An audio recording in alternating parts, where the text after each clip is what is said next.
Io sono Stefano Astrini, mi occupo di agricoltura biologica da molti anni.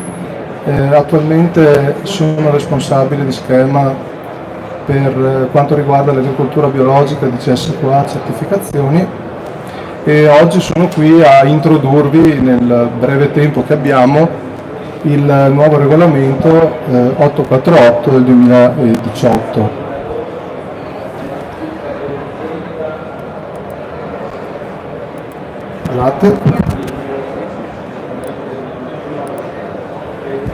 Allora, come immagino sapete, il vecchio regolamento, l'834, ha terminato il suo corso a fine anno 2021 ed è subentrato dal 1 gennaio del 2022 questo nuovo regolamento,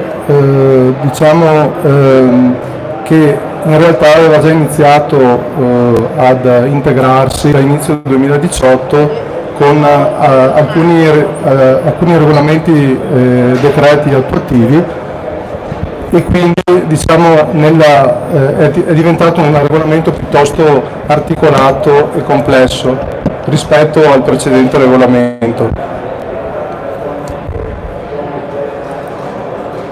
Ecco, come vedete anche dalla struttura che vedete qui, il regolamento 848 si integra anche con altri regolamenti, il 625 relativo ai controlli e ad altri regolamenti esecutivi e alcune integrazioni che sono intervenute nel corso di questi anni, e quindi, come vi dicevo, è diventato un regolamento che porta un certo grado di complessità anche per quanto riguarda proprio la comprensione di alcuni punti.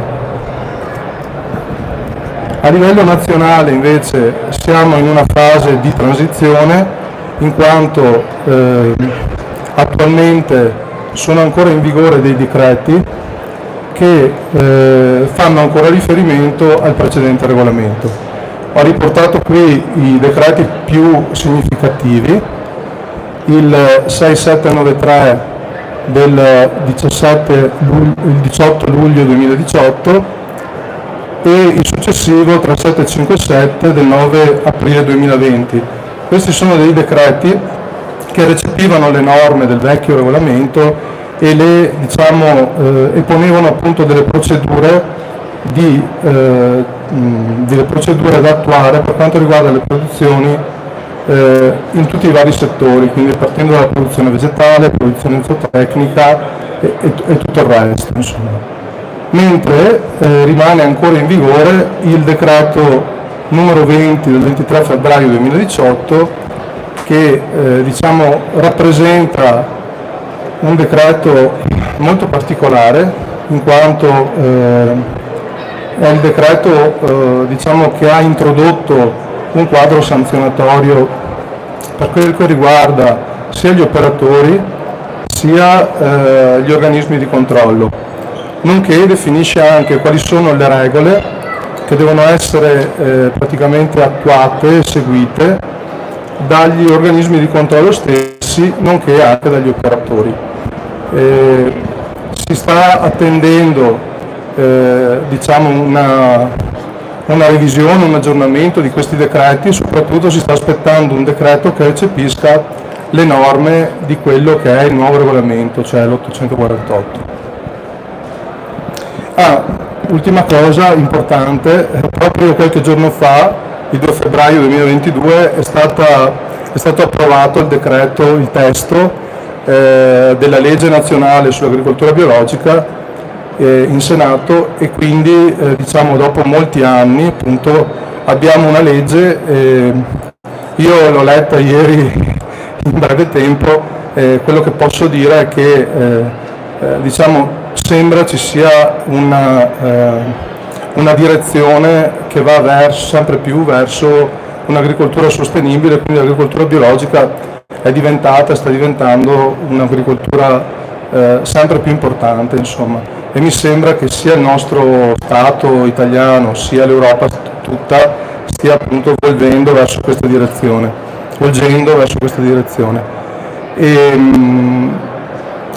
Andiamo avanti. Ecco, un altro punto diciamo importante è legato anche all'accreditamento degli organismi di controllo. Accredia, sapete, è l'ente di accreditamento che accredita il lavoro che svolgono gli organismi di controllo, e proprio per questo diciamo anche Accredia si è mossa per poter dare uno strumento di lavoro rispetto a quello che era il vecchio regolamento tecnico. Infatti ad ottobre 2021 è stato emanato questo DT16, è un documento tecnico, il quale definisce una sorta di linea guida per la classificazione del rischio legato ai vari operatori che sono inseriti nel sistema. Come sapete, ogni azienda, ogni operatore inserito nel sistema di controllo,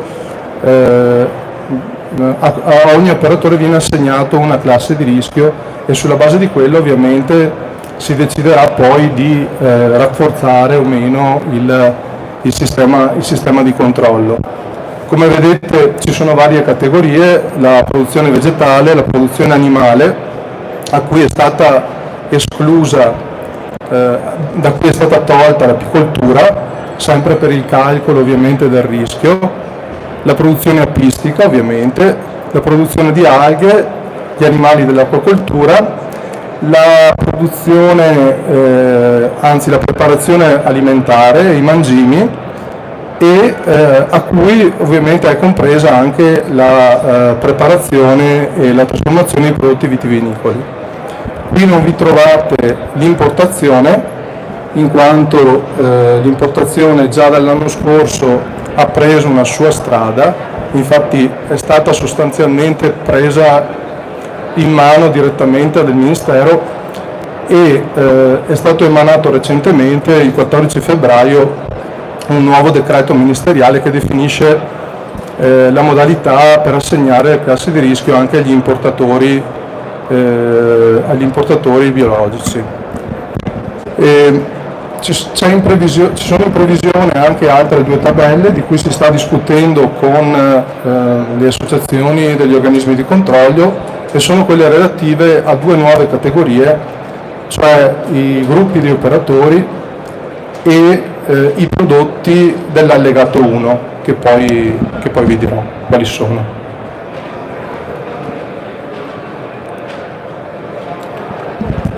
Per quanto riguarda i principi dell'agricoltura biologica rispetto al regolamento 834 non ci sono dei grossi cambiamenti, semmai ci sono dei dettagli maggiori, appunto, dei dettagli maggiori. Come vedete rimane valido e importante il rispetto dell'ambiente, dei sistemi naturali,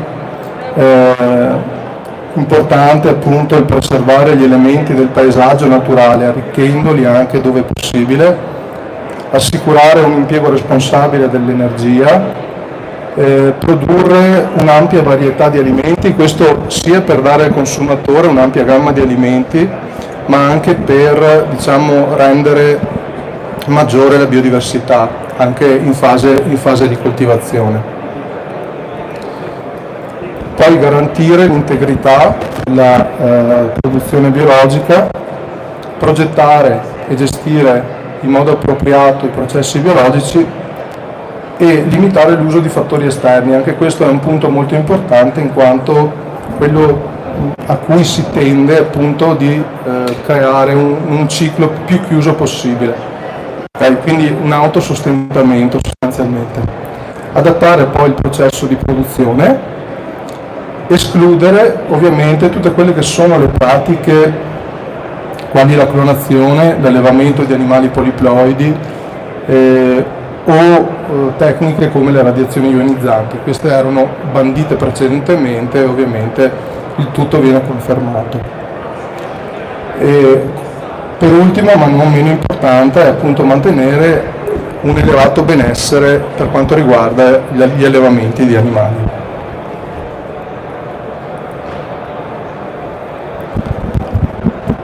Una cosa basilare che viene ribadita è ovviamente la coltivazione che deve essere effettuata sul suolo, quindi le piante devono essere coltivate direttamente sul suolo.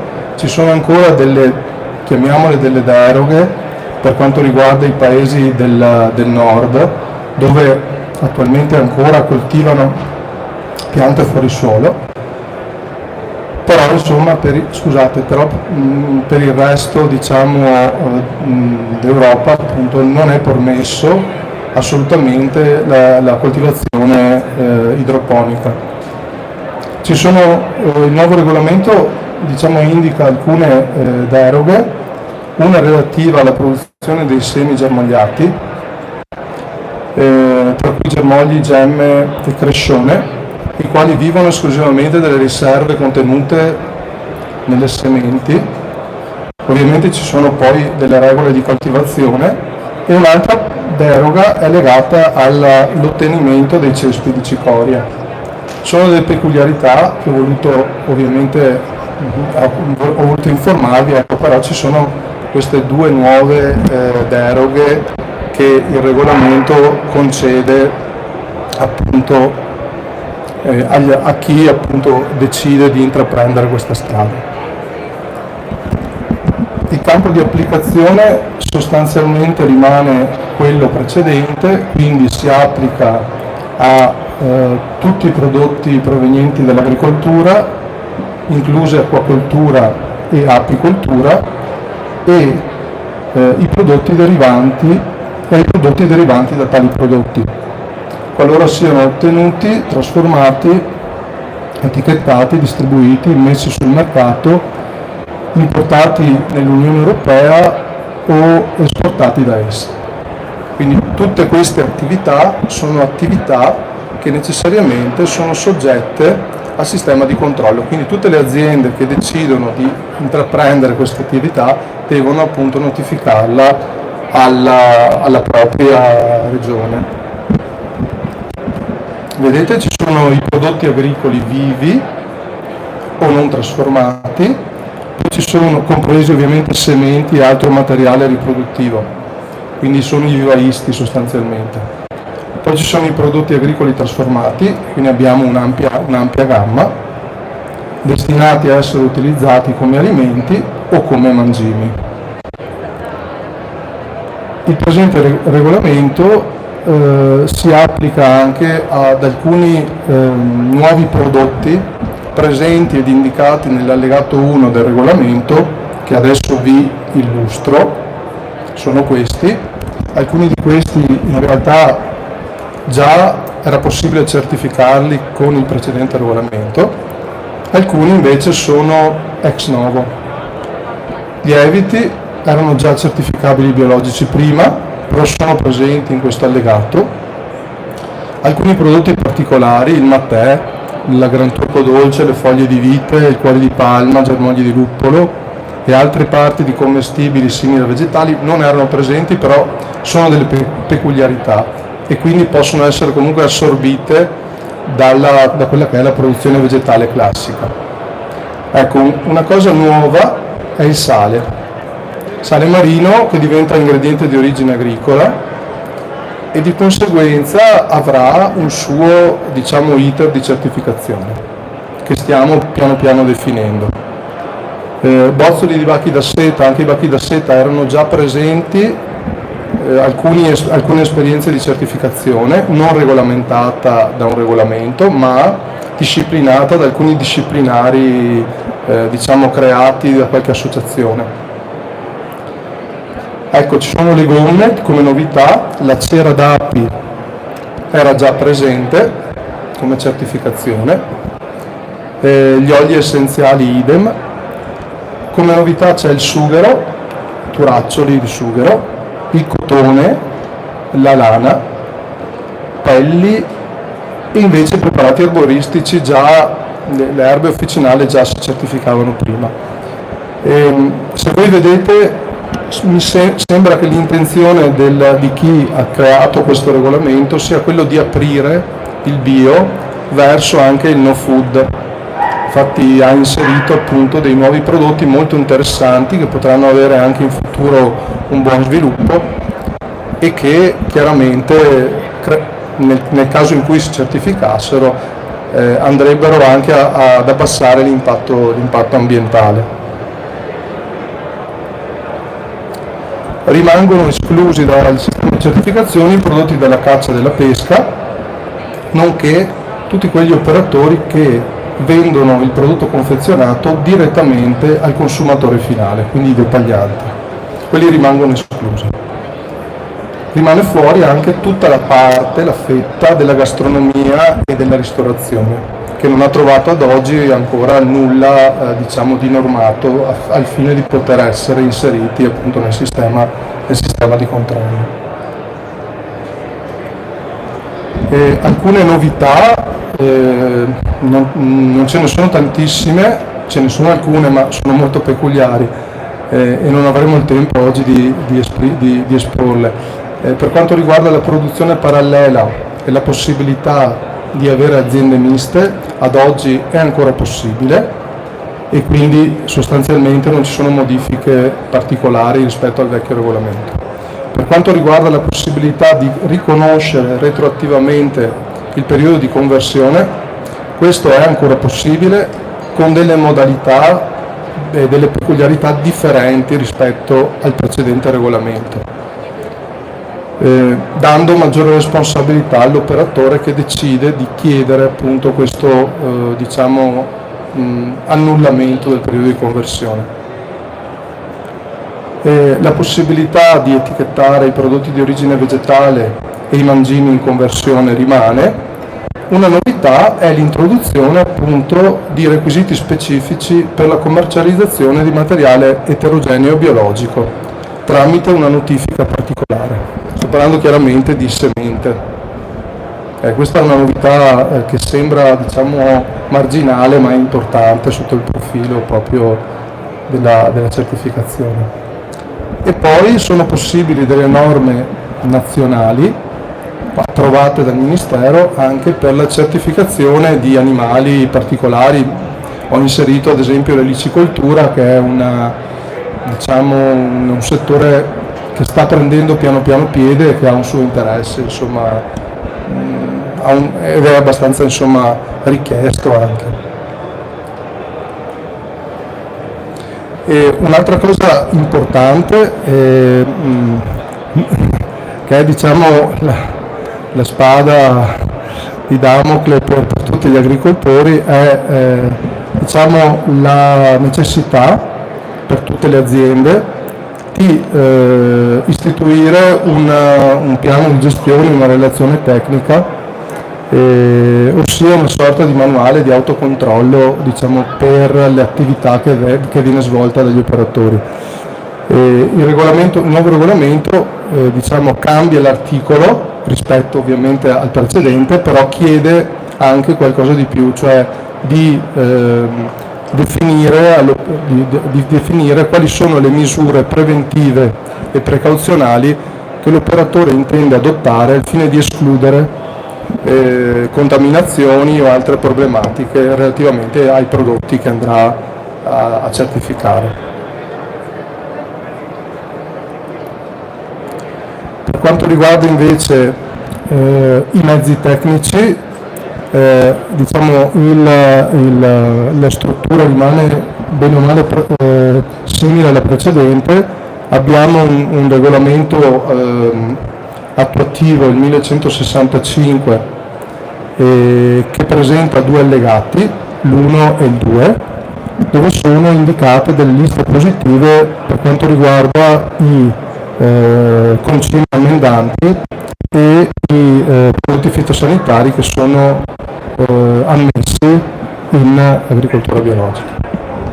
Chiaramente questo è un tema molto delicato e particolare, si sta alzando l'asticella e quello che viene richiesto ora all'agricoltore anche è di verificare, oltre all'ammissibilità del prodotto, anche la registrazione la registrazione per la coltura in cui quel prodotto viene utilizzato, quindi viene sempre fatto un passo in più per gli agricoltori e purtroppo anche per noi che dobbiamo controllarli. E ecco, come vedete anche a livello zootecnico ci sono delle interessanti integrazioni, ad esempio si è arrivati dopo alcune esperienze anche all'inserimento dell'allevamento del coniglio. Abbiamo già iniziato noi come CSE qua ad avere qualche esperienza, qualche azienda che ha iniziato ad avere questa attività e sembra che insomma, stia andando per ora tutto bene. E non è facile, però insomma ci si sta impegnando. E poi ci sono stati inseriti anche i cervidi che precedentemente non erano stati inseriti, quindi anche i cervidi entrano a tutti gli effetti all'interno di questo nuovo regolamento. Rimangono in vigore alcune deroghe che sono comunque importanti proprio a livello proprio di gestione, ossia la prima, che è basilare, quella è la possibilità di utilizzare seme o materiali di moltiplicazione anche non biologica, chiaramente previa verifica su un portale nazionale, la banca dati sementi del CREA, che permette appunto all'agricoltore di andare a verificare la presenza o meno di quel materiale di propagazione e eventualmente di chiedere automaticamente la deroga all'interno di questo portale. Dopodiché vi è ancora la possibilità di introdurre, e qua passiamo alla parte zootecnica, dei pulcini con meno di 3 giorni di età e giovani animali non bio. Vedete però che sono state messe delle linee di demarcazione, sono stati messi degli anni entro cui la Commissione intende muoversi al fine di chiudere questa possibilità. Vedremo quello che succede, insomma la Commissione si riunirà e vedrà se ci sarà la possibilità di chiudere questa possibilità, quindi di derogare queste cose. Rimane la possibilità di introdurre animali adulti non bio e femmine non libere, come anche la possibilità di usare il 5% di mangime non biologico all'interno della razione.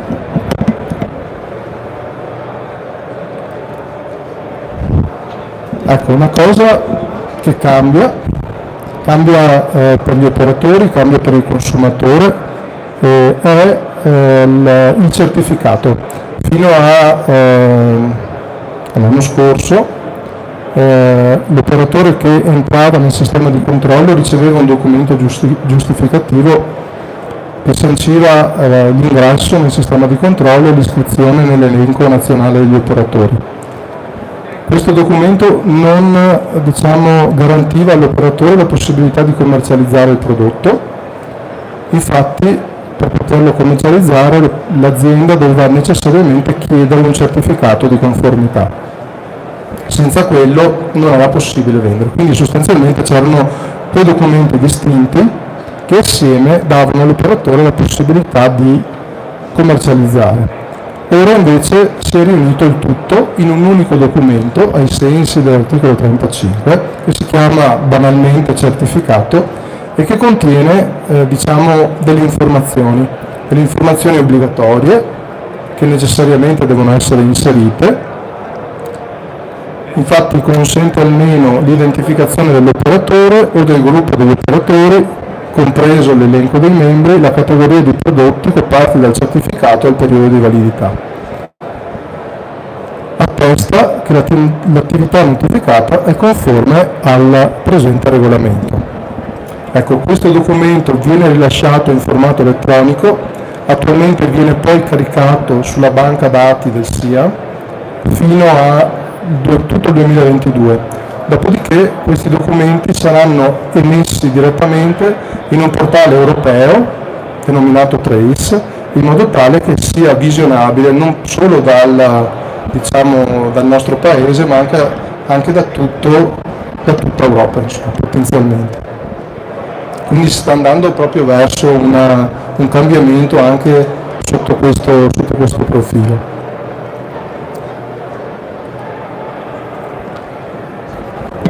E per ultimo, ma diciamo, è uno degli aspetti più di novità appunto, che introduce questo nuovo regolamento, è la certificazione dei gruppi di operatori.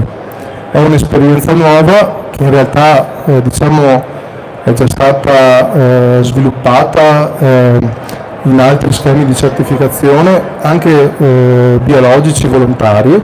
Mi viene in mente Naturland, IFWAM, anche il Global mi sembra abbia una parte di certificazione di gruppo, e ora appunto viene inserito all'interno di questo nuovo regolamento.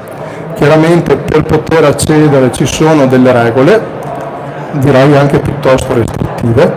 Adesso io qui ho elencato qualche punto particolare, ad esempio il costo della certificazione individuale rappresenta più del 2% del fatturato bio, o il fatturato bio sia sotto i 25.000 euro, quindi vedete che sono abbastanza restrittivo. Oppure si fa una verifica in relazione all'SAU, che deve essere massimo di 5 ettari, oppure 0,5 mi sembra ettari di colture protette, quindi sarre fisse, oppure in caso di prati, pascoli permanenti si può arrivare fino a un massimo di 15 ettari. Questi sono i vincoli, adesso detti proprio in breve, di tutti dei membri che formano, che costituiscono questo gruppo di operatori. Massimo dei membri che possono costituire il gruppo è costituito da 2000 unità.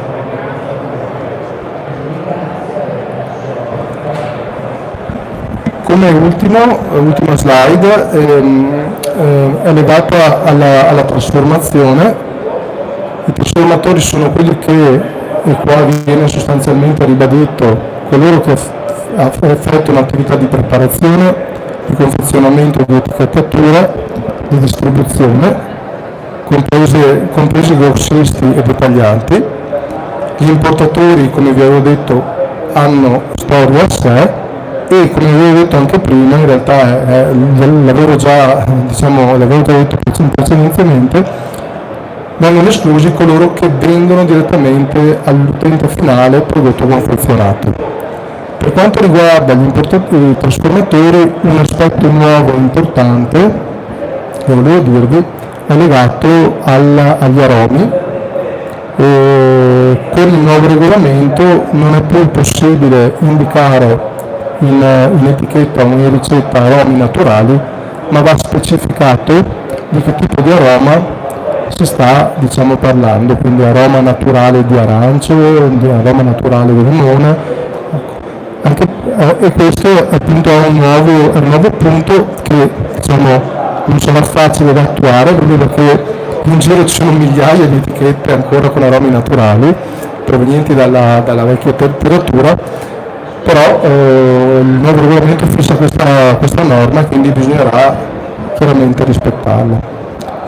E basta. Chiaramente le cose da dire sarebbero molte, il tempo è poco, e vi chiedo se per caso qualcuno di voi ha qualche domanda, se no io vi ringrazio dell'attenzione e vi auguro una buona continuazione.